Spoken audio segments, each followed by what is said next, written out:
ఇక్కడ కనిపిస్తున్నది చాముండేశ్వరి దేవాలయం. కర్ణాటక రాష్ట్రంలో మైసూర్ జిల్లాలో మైసూర్ ప్యాలెస్కి 13 కిలోమీటర్ల దూరంలో చాముండేశ్వరి కొండ మీద ఉంటుంది ఈ ఆలయం. లోపల ఉన్నటువంటి అమ్మవారిని చూపించడం కుదరదు కదా. చాముండేశ్వరి అమ్మవారు చాలా శక్తివంతమైన అమ్మవారు. దుష్టులకి, శత్రువులకి భయం కలిగించే విధంగా అమ్మవారి చేతిలో ఆయుధాలు కనిపిస్తాయి. మైసూర్ రాజ్యాన్ని పరిపాలించినటువంటి వొడయార్ వంశస్థుల్లో కృష్ణరాజ వొడయార్కి చాముండేశ్వరి అమ్మవారంటే చాలా ఇష్టం. అమ్మవారికి సకల ఆభరణాలు కూడా కృష్ణరాజ వొడయారు తయారు చేయించాడు. అమ్మవారికి ప్రతి సంవత్సరం కూడా నవరాత్రులు జరుగుతాయి.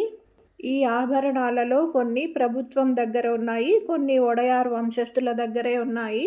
ఉత్సవాల సమయంలో వొడయార్ వంశస్థులు అతి భద్రత మధ్య ఆ ఆభరణాలను తీసుకొచ్చి అమ్మవారికి అలంకరింపచేసి మళ్ళీ తిరిగి అంతే జాగ్రత్తగా తీసుకొని వెళ్తారు. కృష్ణరాజ వొడయార్ అమ్మవారికి తయారు చేయించినటువంటి పచ్చల హారం విలువ 14వ శతాబ్దంలో అంచనా వేయబడింది.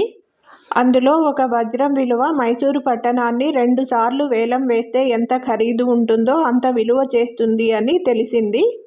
దాన్ని బట్టి అమ్మవారి యొక్క ఆభరణాలు ఎంత విలువైనవో మనము అర్థం చేసుకోవచ్చు. చాముండేశ్వరి అమ్మవారు చాలా శక్తివంతమైన అమ్మవారు. మైసూర్ ప్యాలెస్ ఫుల్ వీడియో ఉంది, చూసేయండి.